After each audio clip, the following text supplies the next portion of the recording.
Hello everyone, this is theStC here. I'm going to be casting game number 4 between Liquid TLO, spawning over here on the center left side. His opponent is going to be Spanishiwa, the eOnZerG. So once again, a TvZ. This show match is, if you guys haven't heard so far, a best of 7 between these two players. Again, probably my most requested show match that ever of all time that people have wanted to see, so I do appreciate the feedback on that. This is sponsored by Justin.tv. Yes, that is a website, and it is an amazing website where players tend to stream their games live, so if you want to watch how the pros do it firsthand, then you can go check it out there. $400 to the winner, $100 to the loser. Although if Spanishiwa wins this game, there is still going to be 3 more games played after this, even though Spanishiwa will be the victor in this show match series. So it is going to be Terminus, the map that is very, very huge.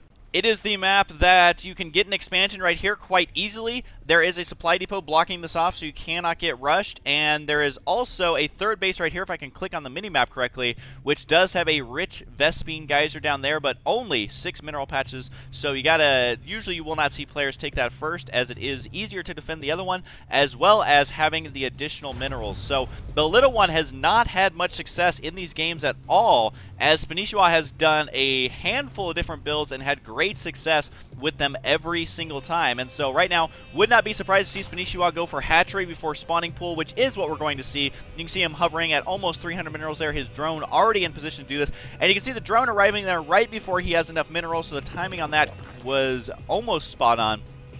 And that's exactly what you want to do, is send out those workers early. He is going to be harassing this SCV. Thankfully, so far, the pathing of the SCV has favored the little one. He will be sending down a additional SCV to deal with that, and then Spanishiwa will not get a lucky kill this game, it looks like. Although he is out for blood. He is chasing him around right now and decides to run by, and we'll see if he decides to go for a gas steal just to keep that drone alive a little bit longer, or if he will continue to harass or just escape out of there. And of course, if you do escape out of there, you get one little additional worker for mining. But if you keep it inside the base, you can see if there's any sort of crazy cheese play going on. And the drone may get back inside the base. It looks like this SCV is going to block it just a little bit, but he does scoot in there.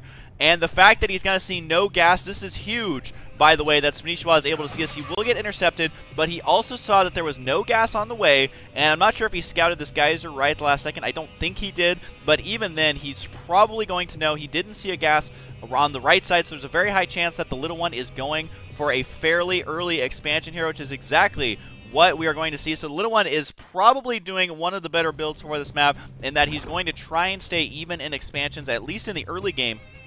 Against Spanishiwa, we've seen what happens if you fall behind in expansions versus Spanishiwa, and he is going to be getting his barracks down now right here. You can see him lifting that barracks and landing it right here. The reason he built it up here first was in case he had to defend against some sort of early Ling aggression or something like that, and then it allows him just to fly it right here, and maybe getting a third barracks here, which can be blocked off with 1 bunker. Now, on most maps, 3 barracks is enough to wall in your natural, but on this map, it is not, just simply because the reason they do that is because you can get a third base so easily. They want to make it slightly more difficult to defend. A couple of Zerglings will run in here, see what's going on. They are going to see the 3 barracks, but this is something that the little one cannot hide regardless. He will have a Tech Lab add-on so far, and again, the Spanishiwa's style is that you scout a lot and expand when it's safe. So he's going to be doing that right now. As he's seeing these 3 barracks, he knows that the push timing for the little one will not be super early. And did he see his command center? I mean, he's got to know it's there. Yes, he did see the command center, and knows that that is going to be on the way, and that allows him to say, okay, well, I mean, a Zerg player has to be ahead in an expansion in an ideal situation,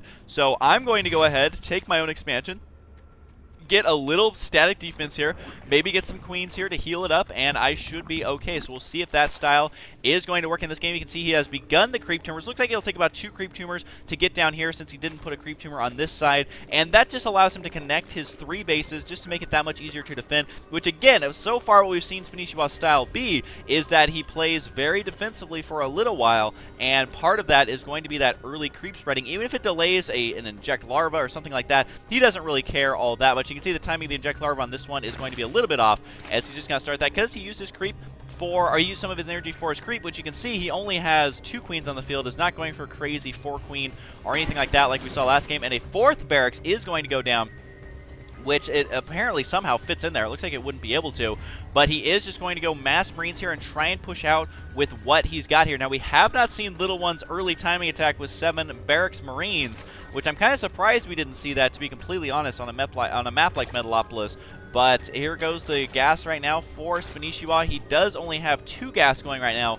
We'll see if he adds on these other 2 or if he's going to continue to power drones. And you can see 43 drones to 31 SCVs. That shows you how early he gets his worker advantage. It is absolutely insane, the playstyle that he has, where he just gets those drones so early. I mean, he is taking a little bit of a risk because he is vulnerable to rushes and things like that, but that's what the scouting is for. And that's why he just starts powering drones. That's the way a lot of Zerg players I think could learn from that style of play. Now, we do have a Baneling Nest on the way for Spanishiwa, continuing to produce SCVs for the Little One, but it's going to be impossible for him to catch up now to 3 hatchery Zerg, injecting larvae at every single one. I'm almost afraid to look at the production tab as he has 2 drones right now, although he may begin producing some Zerglings here just so he can try and go for a Baneling bust, but this may be more of a defensive play in case he sees his opponent moving out, which, considering the Little One is just going mass Marines, I mean, Banelings are the obvious choice to do it. That the Little One apparently setting up some sort of weird wall.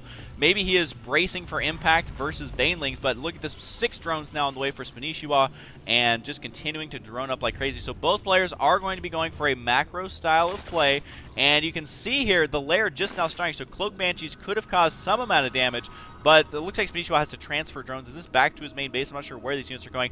Yes, he is indeed going to transfer some over here, and you may be saying, Husky, why did he just do that? The reason is because he got both gas and needs to make sure that he saturates the minerals as well. So here comes the push right now from the Little One. He does have Medivacs in play right now. This could do a lot of damage if you can micro correctly. There is only a couple of Banelings on the way.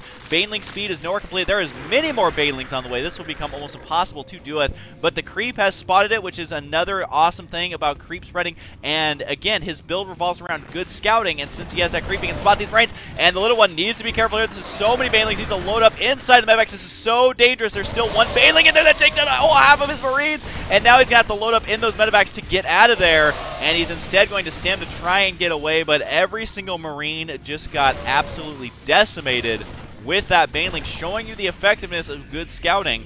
And we also have 46 SCVs to 64 drones. The Little One never able to do any damage there. I mean, maybe if he would have dropped during that, he could have caused some sort of damage. But you can see Spanishiwa instantly reacting with spine crawlers everywhere. 4 spine crawlers at this base, another one up here. A total of 5 are going to be on the way. No, that is 6. I do know how to count, I promise. As well as some defense over here. 3 spine crawlers in the main. Again, this is the benefit of having so many drones, is he literally just sacrificed 10 drones to make static defense, and he's still ahead by almost 20 workers. So his playstyle is good, man. And the nice thing about these buildings is they are a static defense that you can move anywhere on the map, and once you make them, they're good for life, basically. So he can move them around and keep them going. Another drone trying to get over here to do something.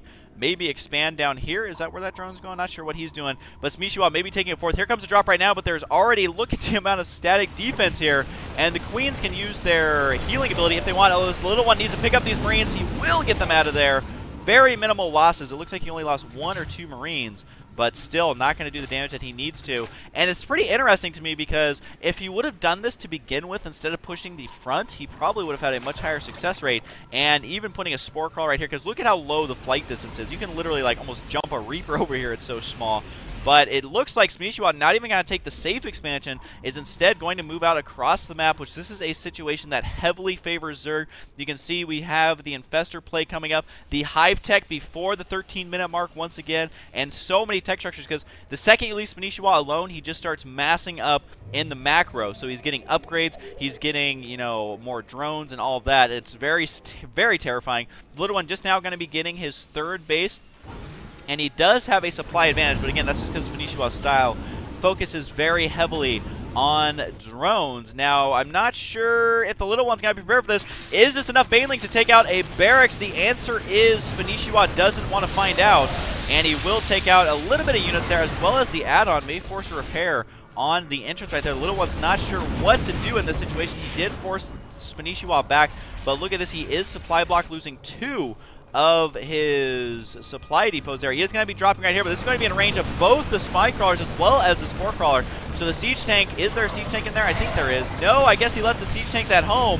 And Fungal Growth could trap these medevacs. It will indeed. The queens are going to snipe these down. Although, can the little one get away? No, another Spork, or another Fungal Growth. They're going to trap that, and a third one going to do a massive amount of damage. This is where that drop with all those siege tanks went. It is now inside the main base. Spanishiwa going to try and do his best here to hold on. There are the infestors running over here, but they do get focused by those siege tanks, causing quite a bit of damage. Unfortunately, Spanishiwa, I think, is going to have to... Oh, no, he is going to be able to break up here quite easily and clean this up. So, look, I mean, basically, the little one is trying to do multiple pronged attacks here, and it is just not working out. There is no Fungal Growth to trap these. Here comes another drop, so the harassment is going to continue. This may be in range of 3 spine crawlers if he's not careful, but with all the infestors here, it's going to be nearly impossible to do any sort of damage. As this drop got completely cleaned up, if we look at the units lost here, 4,700 there for the little one. Workers killed only 3-3, which means that Spanishiwa is in good shape.